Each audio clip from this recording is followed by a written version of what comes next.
What's going on, everyone? It's Young Cow here, back at it again today. I'm going to be covering how I made $10,000 in just 30 days. So before we get started into this, you guys know I'm a very big advocate of showing my profits so you guys know it's real. So let's jump right into it. So here we are, guys. We're in my order metrics right now, and just so you guys can see that it's all in real time, I'm going to go ahead and refresh the page.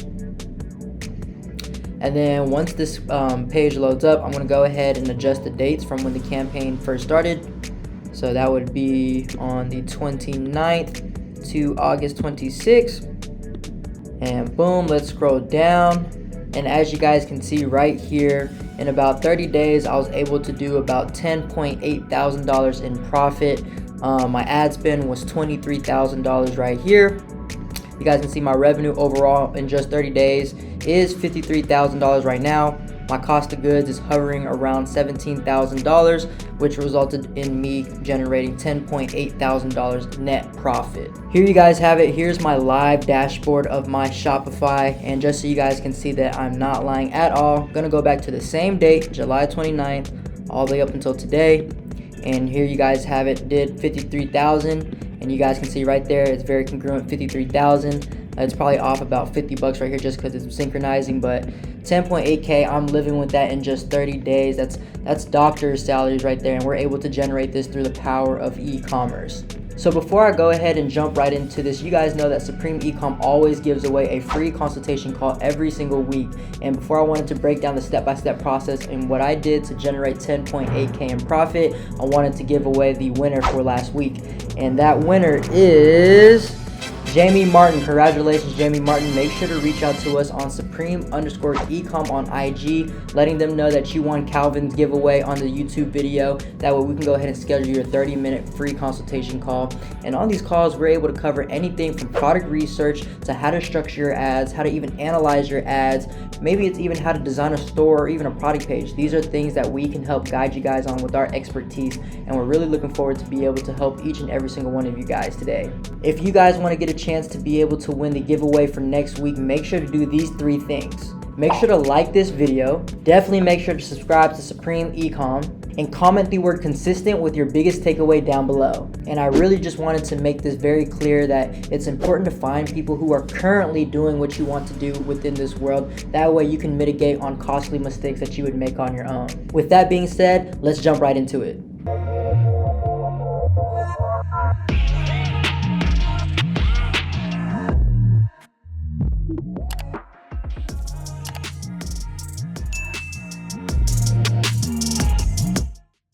So let's go ahead and break it down by the step-by-step process and what I did to be able to find my winning product and how to scale it. So the first thing I did was I created a general store.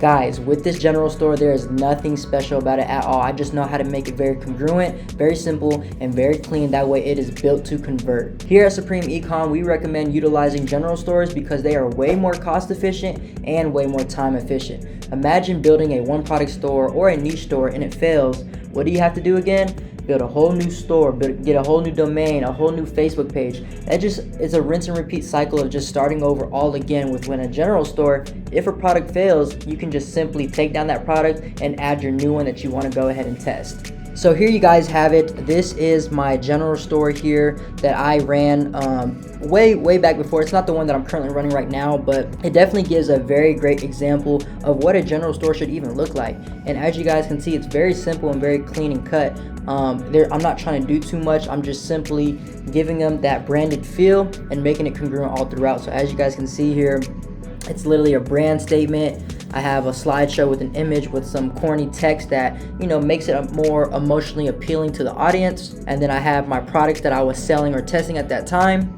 And I was going around the holidays at that time, and at that point in time it was around Mother's Day, so I typically like to do this around holidays. So right now we're in summer, so you could do like summer sale or fall sale or anything like that to do your collections right here. And with that, just the contact us page, very simple, very clean, very neat. Like literally I have 1, 2, 3, 4 sections total on my home page on my general store. and this store was just built to convert. It had a 5% conversion rate when I was testing this. Again, it's not the same store I'm currently running right now, but if you guys are ever needing an example store, an example product page, this is the best go-to website right here to be able to compare and contrast your store to mine that was able to generate high amounts of revenue for the store here.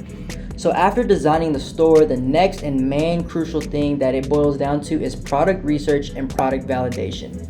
Now this is where I spent a majority of my time that allowed me to generate the amount of profit that I'm showing you guys here today, and it took out about 90% of my time in getting the store started, getting this product started, and scaling it up as well. First things first, I want to be 100% transparent with you guys that product research and product validation will be the most tedious task of them all. Anybody can learn how to build a store, anybody can learn how to build a page, anybody can learn how to run ads. But if you do not have the consistency when it comes to research and validation, that is where the biggest drop off of successful dropshippers comes from, and also unsuccessful dropshippers as well. And at times this can be super difficult because a lot of the times you don't even know what you're looking for. Also, another big reason why people struggle with this is because they don't have the right validation process set in place that helps you mitigate on wasting your time, energy, and money into the wrong direction. Our process allows us to test fewer products with higher success rates, utilizing the rigorous validation checkpoints in order to maximize our rate of success. I like to use a tool like AdSpy to be able to conduct my product research and validation. There's also other great opportunities as well, such as Big Spy, Find Niche, and AdSpy, like I had mentioned beforehand, that do the similar job in helping you find ads that are currently running right now. So really quickly, because product research and product validation is something that a lot of people struggle with, I just wanted to give you guys one of my very simple basic searches to utilize on a tool like AdSpy to be able to capitalize and find your winning product today. As you guys can see, there's a lot of buttons here, and I'll be showing you guys which ones exactly I like to use to be able to find these ads and products. So the first thing I like to do is I like to go on technologies, and I'll type in Shopify, ClickFunnels, and WooCommerce. So you guys can see that I'm trying to target specifically e-commerce sellers. These are platforms where you're able to set up an online store presence at, and I'm just strictly trying to target people with these stores here. Next, what I'll do is I'll go ahead and use the seen between. So I want my ad to be seen very recently. That lets me know that they are currently running the ad right now. So for me, just for this search today, I'll go back maybe the last 5 days or so. From here, I like to utilize the parameter that says language, and for language I'll type in English. Next, what I like to go ahead and implement is my daily likes. So not only am I looking to see advertisements that have currently been ran, but I'm also to see which advertisements have currently been ran but are also getting current engagement right now onto their post. I'm not looking for ads that ran years ago, months ago. I want to find things that are currently being ran right now because I want to see if the competitor is pushing money into their post. So daily likes, you can be anywhere on this range, but just to start off, I'll probably go up to 30. And then lastly, this little date recent on top box, I like to go through likes, love, haha, wow, and shares. And for today's purposes, I'm gonna go through shares. And guys, just like that, that is just one very simple base search that I like to utilize on AdSpy to be able to conduct my research and validation process. And so from here, guys, I'm really just scrolling down looking to see which advertisements are out. I'm trying to find something that catches my eye. I want to see things that are being recent and that have a lot of engagement. One thing that you guys want to look for when you guys go into a competitor's Facebook ad is you want to go ahead and see that there are a lot of comments from within recent minutes and recent hours. So if I go to newest, this is what I mean, guys, by recent minutes and recent hours. There's a comment from 2 minutes ago, an hour ago, 2 hours ago, 4 hours ago, 7 hours ago. So all these comments are from within the same day, which allows me to know that this competitor is currently pushing money into their post, or else they would not be getting that amount of engagement. So guys, I just gave you a very basic AdSpy search method to be able to go out and implement today.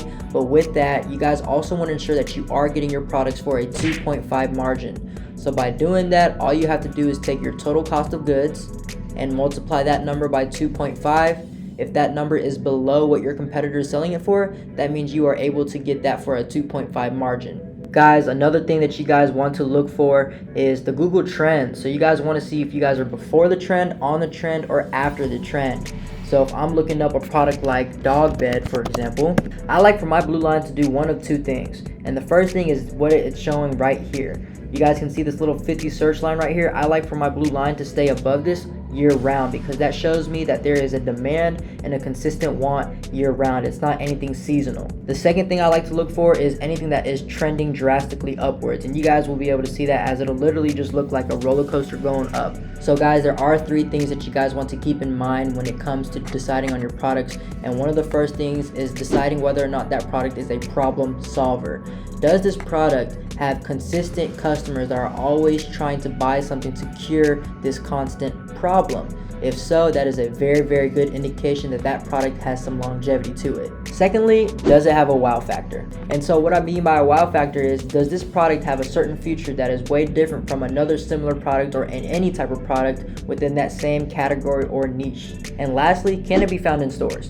You guys do not want to sell products or items that you can find in stores.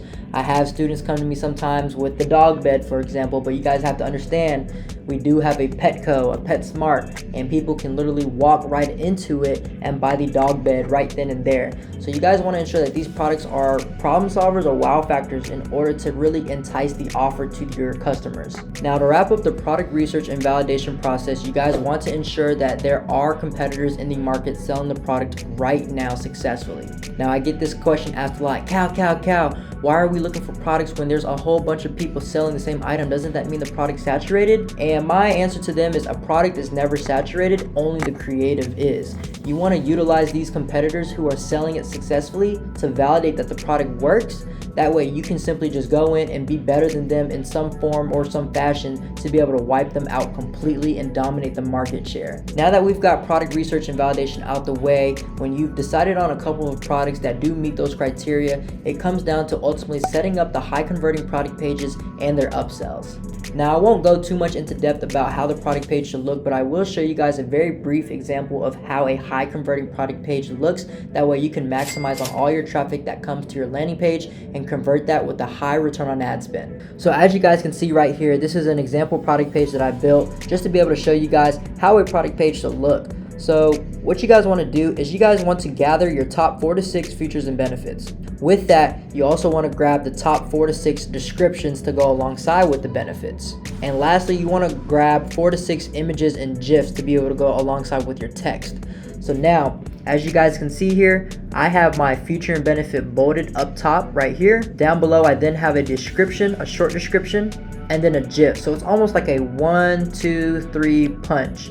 You always want your feature and benefit, the portion in bold, to be congruent with the GIF or image that you're trying to present, because 99% of the times your customers are not reading the text at all. You should be able to allow them to know exactly what you're trying to sell them on, exactly what the product can do, and you can do that by having a very persuasive product feature and benefit here, and also a very persuasive GIF that shows what the product actually does, or an image as well. And as you guys can see, I do this very, very consistently all throughout the page.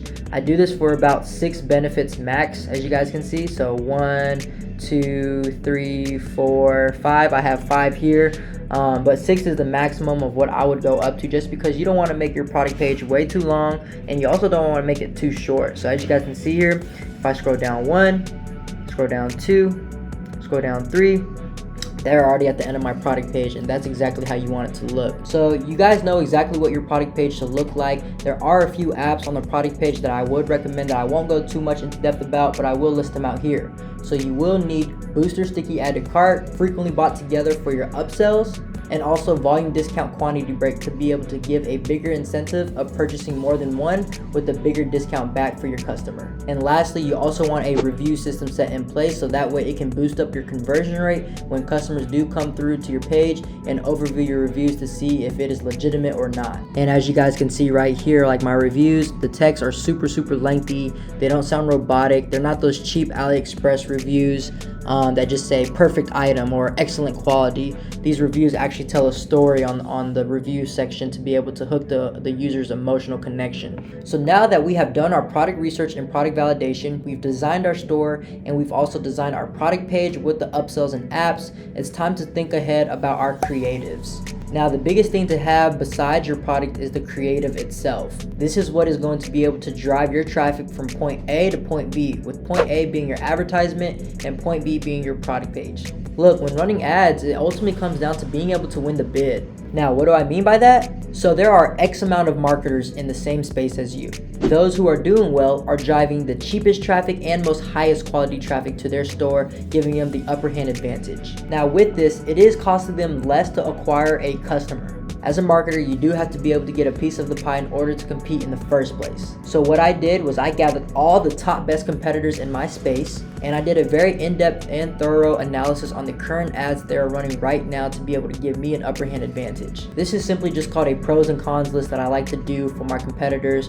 and it allows me to know what things they do well and what things they don't do well, so that way I can maximize on the things that they do well for my own standards, and also mitigate on the things that they don't do well that I can leave out and become better than them at. This allowed me to get a competitive advantage to ultimately wipe them out the market. I did this for my ad copy, my videos, and my thumbnails. Once I got my creatives ready to go, I did a process that is called creative testing. Now, I won't go too long about this, but essentially what I did was I tested out a single variable for my creatives. So whether that be testing strictly thumbnails or strictly ad copy or videos, everything else was the same, so I can identify that singular variable that was performing well or wasn't performing well for me. So here you guys can see my creative testing campaign. I was testing 3 separate videos, all with the same ad copy and all with the same 3 thumbnails that I was testing at that specific point in time. So with my creative testing campaign, all I was doing is I was looking to see which advertisement brought me in the highest click-through rate, the lowest cost per 1,000 impressions,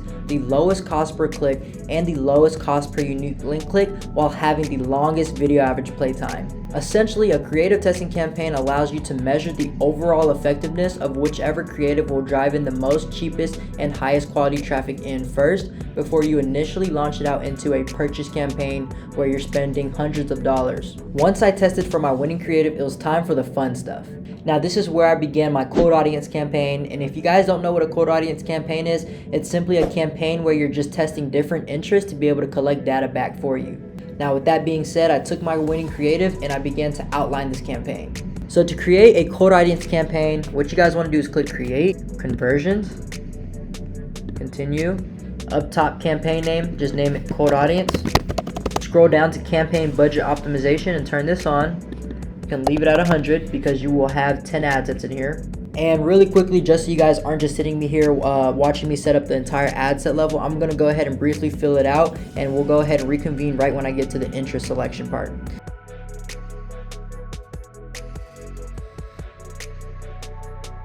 Okay guys, so this is where it comes down to choosing the interest that specifically correlates with your ideal customer and your ideal product. So for example, if I am testing dog bed, one of the interests that I obviously want to test is dogs. So I'll type in dogs, and this will be an interest that I would select and test. And so all I'll do is I'll change the name of the ad set to the name of the interest for organizational purposes. And from here, all you have to do next is simply build out the rest of the advertisement, which I won't go ahead and do today, but you guys can kind of get the rest. So what I have here on my screen are the 10 ad sets that I initially started off with on July 29th of my cold audience campaign. This is showing the 3-day measurements and the analytics on the performance of the campaign.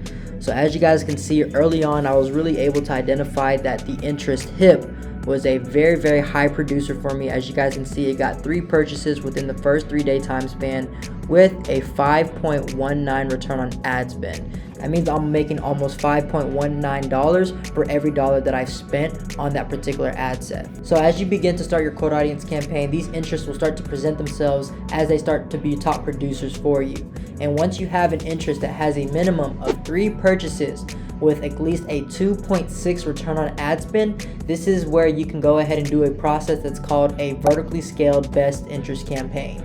To do a best interest campaign, what you do is you take that interest that performed really, really well for you, and you want to duplicate that 5 to 10 times into its own campaign at either $50 or $100. From there, you're just pushing more money into that specific interest that has already identified itself to you, so you can continue to win the bid for that audience. As I began to start testing more and more audiences, and as they began to present themselves and perform really well, I was able to do a rinse and repeat cycle of just simply vertically scaling my best interest from there. After testing my interest, I now began to get into my lookalike audiences. Before we really get into lookalikes and custom audiences, you guys have to know what they both are. So what is a custom audience? A custom audience is built from a customer list that is made up of your existing customers. You can target ads to the audience you've created on Facebook, Instagram, and Audience Network. Now that you guys know what a custom audience is, what is a lookalike? So a lookalike audience is a way to reach new people who are likely to be interested in your business because they're similar to your best existing customers. This can range from 1% all the way up to 10%, with 1% being the most closely related to your pre-existing customers. So in simpler terms, it's just better and higher quality data of the data that you've already collected and made custom audience for. Take a look at my screen here, guys, and as you guys can see, this is what an example of a custom audience is. So this is my VT 25%, and what that stands for is visitors by time spent 25%. As you guys can see throughout the entire campaign, I have percentages from 1% all the way up to 10%. When it comes to custom audiences and lookalikes, it is most recommended to test out as many lookalikes as you can because you never know what will work for you. It just all depends on the data that you've collected for yourself to be able to put yourself ahead of your competitors. Within the mentorship and even the blueprint, we do have a list of exact custom audiences that we like to test in a specific order as well. I like to start off with my 95%/75% video view, to then head into my VT 25% and VT 5%. From there, the list goes on and on, from view content to add a cart to initiate checkout to purchases. You guys can get the point, but there's a lot of custom audiences to make and to test, but you first have to have the data for it. So far, I've shown you guys how to design your store, how to do product research and validation, how to set up a cold audience campaign, how to do creative testing campaigns, and how to do custom audiences now. And now the last and final piece of what I did to be able to generate 10.8K in profit in just 30 days was retargeting. When it comes down to retargeting, you will have two separate entities for this. You will have warm retargeting, and you will also have hot retargeting. Warm retargeting consists of people who have watched your video 95% of the way through from the last 7-day span. It also incorporates your 75% video views from the 7-day span as well. And lastly, Facebook engagement. These are people who have simply taken action on your video or on your post, but didn't really go over the edge of actually purchasing from us. Now, hot retargeting is the exact opposite of that. These are people who have actually visited our website and even added to cart. These are people who actually took the initiative to take actions of a purchasing user. And we want to be able to directly retarget those people in order to get them back to ultimately purchase with us. Essentially, with retargeting, you're able to spend very little to be able to generate a lot back, which incorporates a very high return on ad spend. So there you guys have it. I did a step-by-step breakdown on how I did 10K in profit in just 30 days. These are things that you guys can be able to go out and implement onto your stores today. I did nothing different from you guys. I don't have a higher budget. I started off at 100. There's literally nothing different that I didn't do in this video that I'm currently telling you guys today. So I'm really encouraging you guys to take action, and I'm looking forward to be able to help each and every single one of you guys out in any way possible. It's Young Cal, and I'm out. They gon' want a piece when you got it like that. Like Jake said, we gon' spend it, get it right back. Stack that internet money till the site crash. They on